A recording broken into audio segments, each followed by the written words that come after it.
Hello दोस्तों, एक बार फिर से आप सभी का हमारे चैनल पर हार्दिक हार्दिक स्वागत है। मेरा नाम है गोपाल सुरेश मालकर और मैं खुद एक बीएचएम स्टूडेंट हूँ। अब हम आगे बढ़ते हैं और पढ़ते हैं स्कोप ऑफ होम्योपैथी के बारे में। तो चलिए देरी ना करते हुए पढ़ते हैं scope of homeopathy. Every science has scope and few limitation.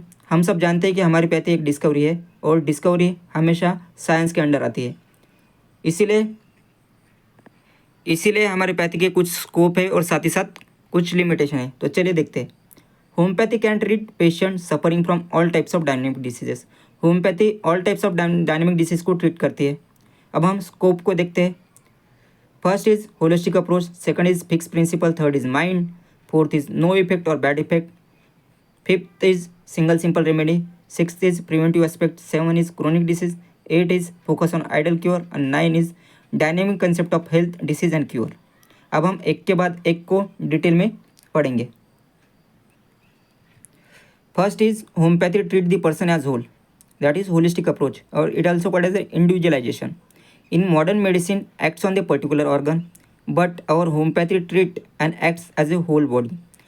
Modern medicine में अक्सर ऑर्गन को ट्रीट किया जाता है, पर हमारे होम्योपैथी में हम ऐसा नहीं करते। हम treat as a whole body को करते हैं, नॉट ए बॉडी पार्ट या ऑर्गन को।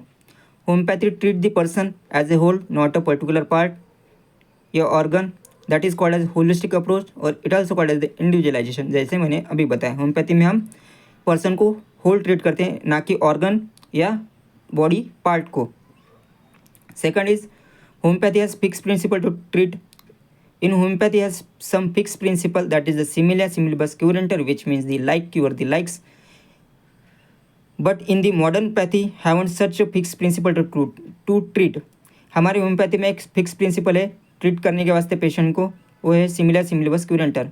उससे हम उसी प्रिंसिपल को लेकर हम पेशेंट को ट्रीट करते हैं, पर मॉडर्न पैथी में ऐसा कुछ प्रिंसिपल नहीं है। Principle is fix, not change people to people. Principle जो होता है वो फिक्स रहता है, वो किसी के वास्ते चेंज नहीं होता। हमारा थर्ड है homeopathy involves mind as a whole, not a particular part. जैसे कि हमने इस पॉइंट में ही कवर कर दिया था, homeopathy treat a person as whole, as a holistic approach. एक बार फिर यहाँ पे देखते हैं। In homeopathy mind is consider as a holistic approach, but in other pathy consider as a body part.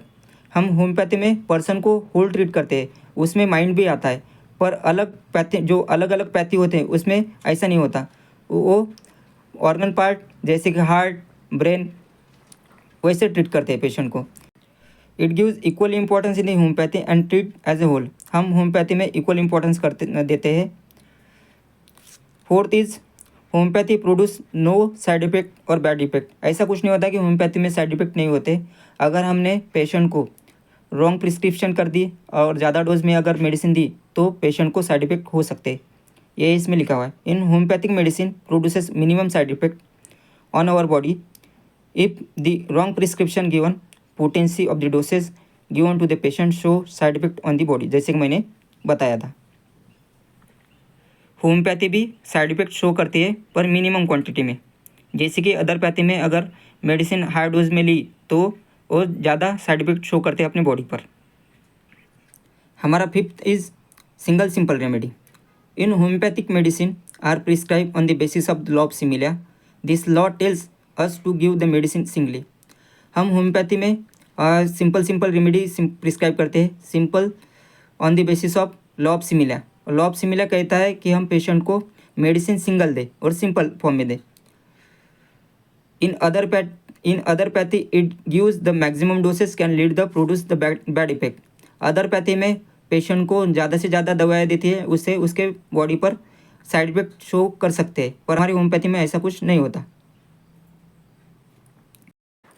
Sixth is preventive aspect और preventive purpose. The medicine given in the preventive purpose to the patient, we don't know the sure short remedy.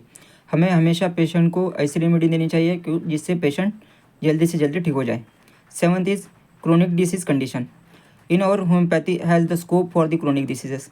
हमारी homeopathy chronic disease के लिए अच्छी मानी जाती है, पर acute disease के लिए अच्छी नहीं होती, ऐसा भी कुछ नहीं है। In homeopathy treating pattern in the chronic diseases. Homeopathy cures the disease under the miasm, that is psora, sycosis and syphilis. जो भी डिसीज़ होती है ये तीनों माइजम में से ही होती है, psora, sycosis and syphilis. Eight is homeopathy has focus on the ideal cure. Ideal cures means क्या होता है, rapid gentle permanent, it is not be reversible. Rapid मतलब फास्ट होना चाहिए, जेंटल मतलब जेन्युइन होना चाहिए, परमानेंट मतलब वो रिटर्न परमानेंट होना चाहिए, और रिवर्सिबल मतलब क्या होता है, वो डिसीज़ वापस नहीं होनी चाहिए। ये हम ऑफरिज्म नंबर सेकंड में पूरे डिटेल में पढ़ेंगे। और 9 is dynamic concept of health, disease and cure. Health, it is the state of complete physical, mental, social and spiritual wellbeing and absence of disease. Health मतलब क्या होता है, फिजिकली फिट होना चाहिए, मेंटली भी और सोशली भी और स्पिरिचुअल भी, और उस पर्सन में अब्सेंस ऑफ डिसीज भी होनी चाहिए, तब हम उस पर्सन को हम हेल्दी कह सकते हैं। Disease, derangement of the vital force in the body, तब हम डिसीज कंडीशन में जाते हैं। Cure, the restoration of vital force back, it called the cure, but cure must be rapid, gentle, permanent. हम वाइटल फोर्स के बारे में जब हम ऑफरिज्म पढ़ेंगे तब हम डिटेल में पढ़ेंगे कि वाइटल फोर्स क्या होता है, वाइटल फोर्स कैरेक्टर क्या होता है, और ऑफरिज्म नंबर सेकंड जिसमें आइडल क्योर दिया हुआ है, जो आइडल क्योर कैसा होना चाहिए, रैपिड, जेंटल, परमानेंट और इरिवर्सिबल होना चाहिए। अगर आपको यह लेक्चर अच्छा लगा तो लाइक, कमेंट एंड सब्सक्राइब। अगले वीडियो में मिलते हैं, तब तक के लिए थैंक यू सो मच।